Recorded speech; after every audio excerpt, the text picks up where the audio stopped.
70 দুই প্রবীণ, নাম সুশান্ত কুমার বিশ্বাস ও দীপক ঘোষ। দুজনেই শিল্পী মানুষ। সুশান্তবাবুর সুর ও বাণী নামে হারমোনিয়ামের দোকান আছে। দীপকবাবু তবলা বাদক। দক্ষিণ কলকাতার সুলতান আলম রোডে হারমোনিয়ামের দোকানে দুই বন্ধুর গল্পের আসর বসে। সেই গল্পের বিষয় লতা মঙ্গেশকর, সন্ধ্যা মুখোপাধ্যায়, বাপ্পি লাহিড়ী, সলিল চৌধুরী, কিশোর কুমারের মতো তারকারা। ধুলো পড়ে যাওয়া স্মৃতি থেকে কিছু কথা তুলে ধরলেন সুরবাণীর অন্যতম কর্ণধার সুশান্ত কুমার বিশ্বাস। আমার বাবা আমাকে সঙ্গে নিয়ে যেতেন, যেখানে হয়তো বাড়িতে কাজে গেলে অনেক সময় যেতে হতো, কারণ এনারা কমার্শিয়াল আর্টিস্ট যারা আছে তারা প্রচণ্ড বিজি থাকতেন এবং কিছু কিছু সময় টুকটাক টিউনিংয়ের এদিক ওদিক গণ্ডগোল হলে তখন ওনাদের বাড়িতে গিয়ে আমাদের কাজ করে দিয়ে আসতে হতো। তা আমার যখন 14-15 বছর বয়স, তখন বাবা সঙ্গে নিয়ে নিয়ে 2-3 বার গেছে। তারপরে গেলে পরে ওখানে আগে কাকিমা, মানে সন্ধ্যা মুখার্জি, আগে কাকিমা বললো যে এই যোগেশদার ছেলে, মানে হ্যাঁ এই ছেলে। তারপরে একজনকে বলতো যে এই একটু মিষ্টি দিয়ে ওকে বসিয়ে দাও, যোগেশদা কাজ করবে। তারপরে ওই আমাকে একটা প্লেটে 2টো মিষ্টি দিয়ে বসিয়ে দিত, বাবা কাজ করতো, কাজ হয়ে গেলে আমি ফিরে আসতাম। আমাকে শ্যামলবাবু কে মিষ্টি খেয়েছিস? আমি হ্যাঁ মিষ্টি খেয়েছি।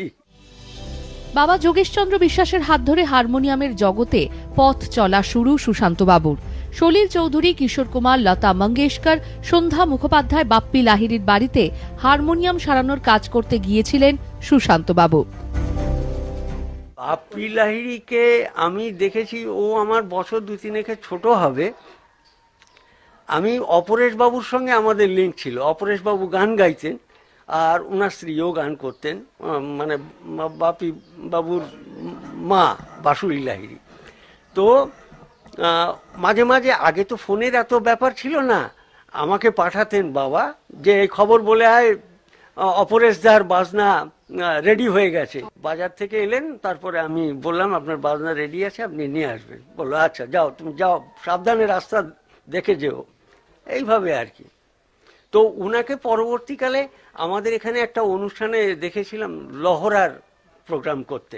তারপরে তো উনি বম্বে চলে গেলেন, তারপরে আর কলকাতার সঙ্গে এসছেন, রিলেশন সেইভাবে আর কি রয়েছে আর কি।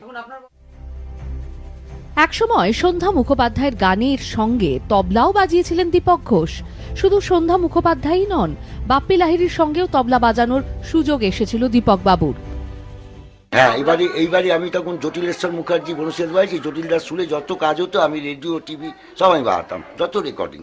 তো আমাকে বললো জটিলবাড়ি সন্ধ্যা মুখার্জি এইচএফবির গান আছে। তখন ওই 2টো করে গান হতো, 8টা গান 15 দিন গ্যাপ দিয়ে হতো। তখন আমি ওই গান রেকর্ডিং এইচএমবিতে বাজালাম। এইচএমবিতে শ্যামল গুপ্তের, সন্ধ্যা মুখার্জি, আমি আর প্রীতিময় গোস্বামী ছিলাম তবলা। তা তখন উনি আমাকে খুব করেছিলেন। হ্যাঁ, তবলা বাজিয়েছিলাম ওনার গানে, রেকর্ডিং ওই সন্ধ্যা মুখার্জির গানে ওনার সাথে বাজনা। হ্যাঁ, এত সুন্দর ব্যবহার ওনার। হ্যাঁ, এবং শুধু তাই নয়, উনি ওই গান করতে করতে খুব প্রশংসা করলেন আমার, খুব ভালো বাজাচ্ছ, খুব ভালোই হচ্ছে। হ্যাঁ, তারপরে আরও রেকর্ডিং বললো এগুলো ওরাই বাজাবে, ও আর প্রীতি দুজনে মিলে বাজাবে। তখন অজিত গাঙ্গুলি ডিরেক্টর, আমি অজিতদা খুব ভালো ভাবছিল, অজিতদা তো এরকম ব্যাপার, তুমি একটু বাপিকে, তখন খুব অল্প বয়স বাপি, বলতে যে হ্যাঁ বাপিকে আমি সুযোগ দিয়েছি তো, আমার একটা ফিল্মের জয়েন্ট মিউজিক ডিরেক্টর। আমি কে বলে রাজেন সরকার, উনি বাজাতেন।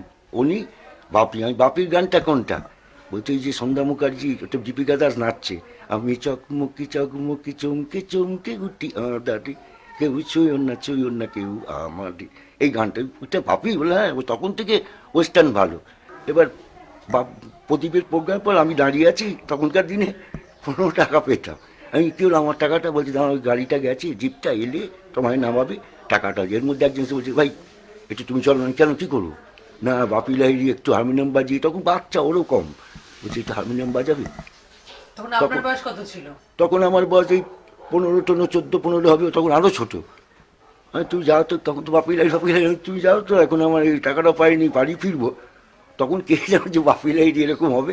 একটা জায়গা আছে, নানি তবলা হাতুড়ি দিয়ে আমরা পারি, তো ডুম তুম মানি না, আমি বাজাচ্ছে কি, এত ভালো কমার্শিয়াল তবলা বাজাচ্ছে, রিদিম পাটাপাটি তবলা বাজ।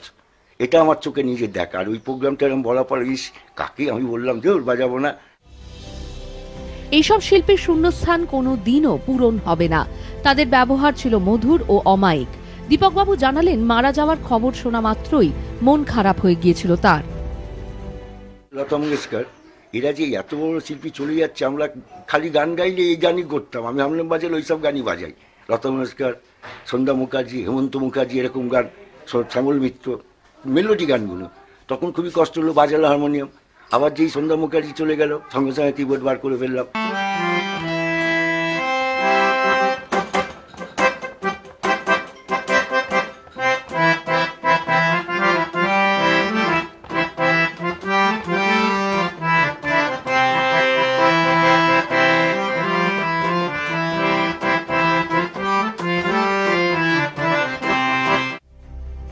সুলতান আলম রোডে সুর ও বাণীতে এখনো হারমোনিয়াম পলিশ করা, ভয়েসিং করা, টিউন করার কাজ হয়। তবে সুর সম্রাজ্ঞী লতাজি, গীতশ্রী সন্ধ্যা মুখোপাধ্যায় ও ডিস্কো কিং বাপ্পিদার মতো মানুষদের হারমোনিয়ামের সেই আওয়াজ বন্ধই থেকে যাবে।